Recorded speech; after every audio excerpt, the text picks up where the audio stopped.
Jharkhand, waste Bengal और ओडिशा के कई इलाकों में रहने वाले कुडमी कम्युनिटी के लोग पिछले कुछ समय से खुद को शेड्यूल्ड ट्राइब स्टेटस देने की डिमांड कर रहे हैं। अपनी लैंग्वेज को भी 8th शेड्यूल में शामिल करने की मांग कर रहे हैं और इसके लिए वो आंदोलन भी कर रहे हैं।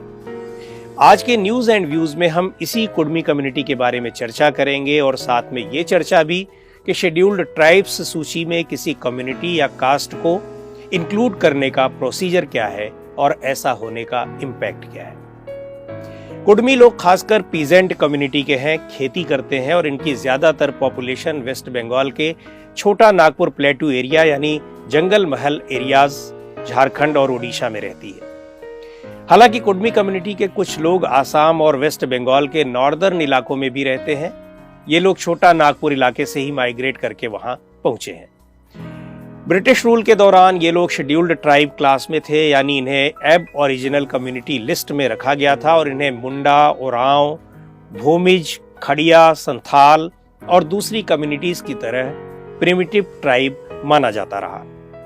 1950 के बाद जब शेड्यूल्ड ट्राइब लिस्ट बनी तब इन्हें उस लिस्ट में जगह नहीं दी गई और तब से लेकर आज तक ये लोग अपने को उस लिस्ट में शामिल कराने की मांग कर रहे हैं ताकि कानूनी तरीके से एक ट्राइबल कम्युनिटी के रूप में उनकी आइडेंटिटी बनी रहे। शेड्यूल्ड ट्राइब्स टर्म का पहली बार जिक्र इंडियन कॉन्स्टिट्यूशन में हुआ। कॉन्स्टिट्यूशन के आर्टिकल 366 के क्लॉज 25 में शेड्यूल्ड ट्राइब्स ऐसी ट्राइबल कम्युनिटीज को कहा गया है जो कॉन्स्टिट्यूशन के आर्टिकल 342 के तहत शेड्यूल्ड ट्राइब्स मानी जाती है। आर्टिकल 342 ही उस प्रोसीजर को प्रिस्क्राइब करता है जो कि स्पेसिफिकेशन ऑफ शेड्यूल्ड ट्राइब्स के मैटर में फॉलो की जाती है। और अब जानते हैं कि एसटी लिस्ट में किसी कम्युनिटी के इंक्लूजन का क्राइटेरिया क्या है। इसके लिए आजकल जो नियम फॉलो किए जाते हैं वो इस प्रकार हैं। Indications of primitive way of life and habitation, यानी कम्युनिटी के लोग प्रिमिटिव तरीके से जीवन जीते हों और ऐसी जगहों पर ही रहते हों।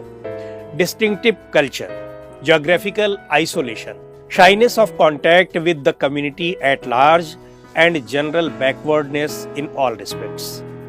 हालांकि ये क्राइटेरिया कॉन्स्टिट्यूशन में लिखे नहीं गए हैं, लेकिन अब ये अच्छी तरह से एस्टेब्लिश हो गए हैं और इन्हीं के आधार पर एसटी स्टेटस तय किया जाता है। ये क्राइटेरिया उन डेफिनेशंस को फुलफिल करते हैं जो 1931 के सेंसस और 1955 के काका कालेलकर कमीशन, 1965 के लोकुर कमेटी और 1969 की चंदा कमेटी की रिपोर्ट्स में बताई गई हैं।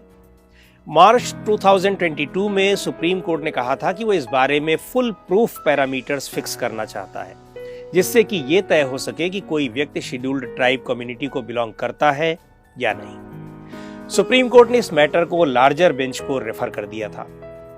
किसी कम्युनिटी को एसटी लिस्ट में ऐड करने या रिमूव करने की प्रोसीजर की शुरुआत स्टेट से होती है। कैसे?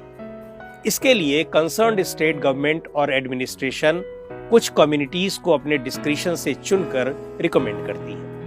ये रिकमेंडेशन कई बार उन स्टेट गवर्नमेंट्स की ओर से कराई स्टडीज के आधार पर भी हो सकती है, यानी स्टेट गवर्नमेंट ने इसके लिए कोई स्टडी कराई हो और उसकी रिपोर्ट के आधार पर रिकमेंड किया जाए।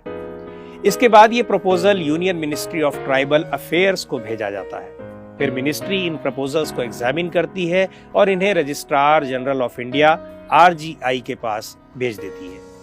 आरजीआई से एक बार अप्रूव होने के बाद प्रपोजल को national commission for scheduled tribes ancestry के पास भेजा जाता है और यदि ये प्रपोजल एनसीएसटी की ओर से भी ओके हो जाता है तो इसे दोबारा यूनियन गवर्नमेंट के पास भेजा जाता है। यूनियन गवर्नमेंट फिर इंटर मिनिस्ट्रियल डेलिब्रेशंस के बाद इस प्रपोजल को फाइनल अप्रूवल के लिए कैबिनेट के सामने रखती है।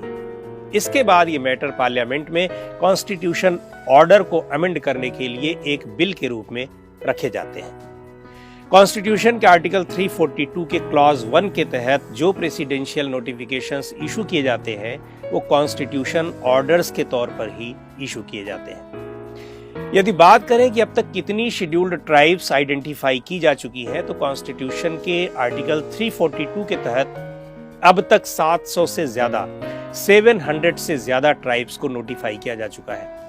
सेंसस 2011 के मुताबिक भारत में एसटी कम्युनिटी की आबादी करीब 10 करोड़ है, यानी देश की कुल पॉपुलेशन का 8.6%।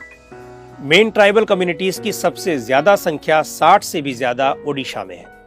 हरियाणा, पंजाब, चंडीगढ़, दिल्ली और पौंडीचेरी को छोड़कर लगभग सभी स्टेट्स और यूनियन टेरिटरीज में एसटी कम्युनिटीज की प्रेजेंस है। शेड्यूल्ड ट्राइब्स की लिस्ट स्टेट या यूटी स्पेसिफिक है और ये जरूरी नहीं है कि कोई कम्युनिटी यदि किसी एक स्टेट में शेड्यूल्ड ट्राइब के तौर पर डिक्लेयर्ड है तो दूसरे स्टेट में भी हो। एसटी लिस्ट में होने के फायदे क्या होते हैं?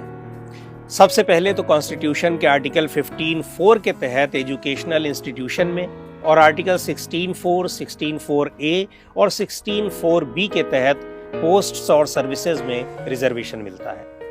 Article 244 read with the provisions contained in 5th and 6th schedule to the constitution के तहत स्पेसिफिक सेफगार्ड्स मिले हुए हैं। इसके अलावा आर्टिकल 243D के तहत पंचायतों में शेड्यूल्ड ट्राइब्स के लिए सीटें रिजर्व रहती हैं और आर्टिकल 330 के तहत शेड्यूल्ड ट्राइब्स के लिए लोकसभा में सीटें रिजर्व होती हैं। तो आज के इस एपिसोड में इतना ही। अगले एपिसोड में हम फिर मिलेंगे एक नए टॉपिक के साथ। आपको ये प्रोग्राम कैसा लगा कमेंट करके हमें जरूर बताएं।